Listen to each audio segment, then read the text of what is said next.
Hola, amigos! Ever dreamed of a place where vibrant culture meets stunning landscapes, all for a ridiculously affordable price?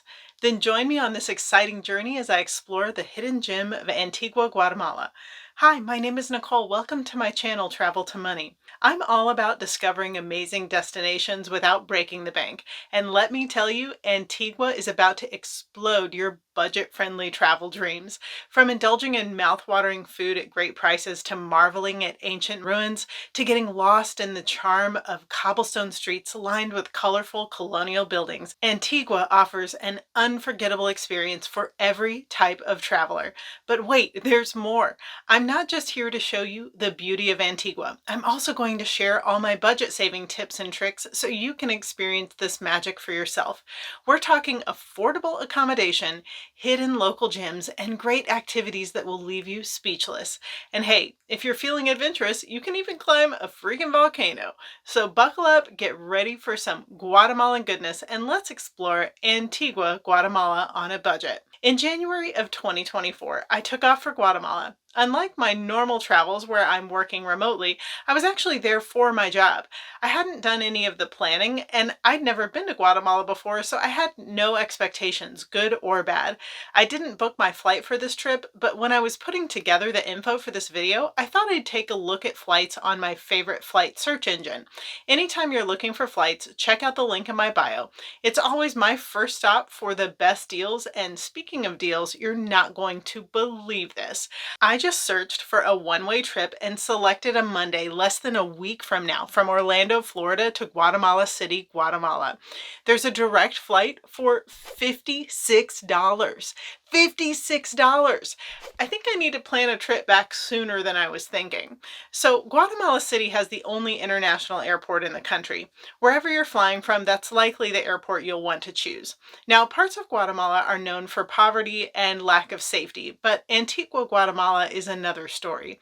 It has much lower levels of crime than other Guatemalan cities, and any crime that is there usually amounts to petty theft, though even that is rare. One of my local Guatemalan friends was telling me that if you do want to see the rest of the country, you'll generally be fine as long as you have a rental car. He was explaining that it would be very strange to see someone who maybe looks like I do riding around on a local bus. And though he said that doesn't automatically make it unsafe, he said it would definitely be better to rent a car. That's just a little side note because you won't really need to worry about that if you are staying in Antigua. Now, you might be wondering the best way to get to Antigua from Guatemala City. My local friend said that wherever you're staying, it is common for them to have airport transportation, and that even if they don't, reach out to them and ask for a driver recommendation, and they are likely to provide one. If you're staying in the city of Antigua, you can walk just about anywhere, and I prefer it to driving because the roads are old cobblestone and driving on them is very bumpy. Then if you want to visit one of the restaurants that overlook the city, or maybe the coffee farm that I'll show you in a bit, you can easily order an Uber starting at around $5 US. It's really not bad. Now, before we jump into talking about all there is to do and see in the city, let's talk about accommodations. This beautiful little hotel where I stayed was about a 15-minute walk to the trendy part of the city and cost around $50 per night for a private room with 2 double beds and of course a bathroom. This also includes a freshly prepared daily breakfast and a rooftop sitting area where you can see one of the nearby active volcanoes. While I was there, I decided to see what kind of long-term Airbnb rentals were available if I decided to come back for a month or more. What I found was that if you want something pretty nice and in the city center, you'd be looking to spend around $1,200 per month. Of course, there are less expensive and more expensive options, just depending on what your requirements are. But let me tell you about this one place I saw. It's not as much of a budget stay, but I still thought it was incredible for the money. For about $2,000 per month, which by the way could be split between a couple, you can stay at a guest house on the most stunning farm right outside of Antigua. Now, when I say farm, don't think cows and chickens. Think stunningly gorgeous. This is a 150-acre sustainable avocado farm. As a matter of fact, I'll show you right here. This place looks like a haven, and not only does it cover your month-long stay, but they also provide a daily fresh breakfast as well as transportation to and from Antigua every day included in the cost. How crazy is that? Lastly, they have Starlink Wi-Fi, which is the best you're going to find. I mean, I really want to go stay at this place. Maybe I shouldn't be telling everyone about it. It might drive up the price. Now, you may be wondering about the climate in Guatemala. It's not too far from the equator, so the temps are mild year-round. Based on what I've looked at for weather patterns, I'd most prefer to be there in January and February, but no matter when you go, you're sure to have some lovely weather. Okay, well, now that you have an idea of pricing for transportation and accommodation, and you know what to expect with the weather, let me introduce you to this stunning city. Antigua, Guatemala isn't just a feast for the eyes, it's a walk through time. Founded in the 16th century, it was once the bustling capital of Guatemala, nicknamed La Antigua Guatemala, or Old Guatemala, for a reason. Earthquakes may have shifted its official title, but Antigua's charm remains. Here, you'll wander cobbled streets lined with vibrant, centuries-old buildings, remnants of its colonial past. Don't be surprised to stumble upon Baroque churches towering over pastel-hued houses, each whispering tales of Spanish conquistadors and Mayan influences. I noticed as I walked down the streets, it is clearly old, but then as you pass by each shop or restaurant, you look inside to find stunningly designed layouts full of vibrant color and a high level of excellence I haven't seen in most places around the world. Now, let's talk about the food. You have every international food experience at your fingertips in Antigua. There is no shortage of variety of food. My first night there, we had Texas barbecue. It literally can get that specific. Other food options I tried while there included pizza, crepes, some fine dining, and authentic Guatemalan cuisine. You know, I would have imagined that Guatemala would have a lot of spicy food, but I was wrong. They don't really cook with a lot of spice, which is great for me because I can't handle it. There was another thing I noted when we would go out to eat.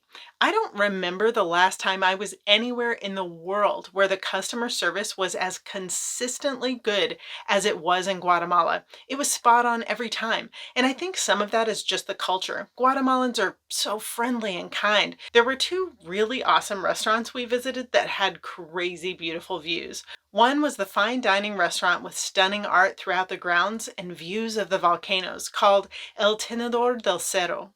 The ambiance was to die for, and every bit of food and drink was perfection. Then there was another cool place that overlooked the city of Antigua called Annie and Felix at Cerveceria 14. There was a ton of cool craft beer plus really good pizza with live music and a vibe that makes you want to be there every weekend. I don't have any film of it, but on our last night in Guatemala, we went out for traditional Guatemalan cuisine, and they served a Guatemalan drink that had fresh lime juice, crushed pumpkin seeds, and maybe orange juice was in it too. It was like a sweet and sour drink, and I personally loved it. More for me, please. Okay, while we're talking about good drinks, if you love coffee, then Guatemala is the place for you.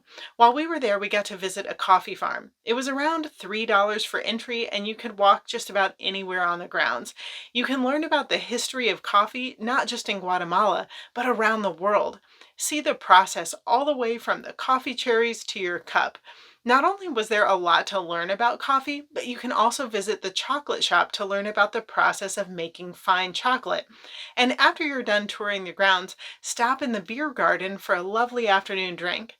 Since I was in Guatemala for work, it wasn't like I spent all day every day seeing the tourist sites, so I'm definitely planning a trip back to explore all that Antigua has to offer. There are several language learning opportunities in Guatemala, so I could totally see going and staying for 2 or 3 months or even more and trying to really get a good grasp on the Spanish language. Now, you might be wondering how long you can stay in Guatemala as a visitor. From what I've read online, even though you are only permitted in for 90 days at a time, I think you only have to leave the country for 2 or 3 days in order to be stamped back in for another 90 days. If you know more about those limitations, be sure to leave a comment. And even if you don't know, I'd love for you, yes, you, to leave a comment and let me know what you think about Antigua. Are you planning your visit now? If you're looking for a destination that offers history, charm, adventure, and affordability all rolled into one, put Antigua at the top of your list. Trust me, Your travel-loving soul will thank you for it.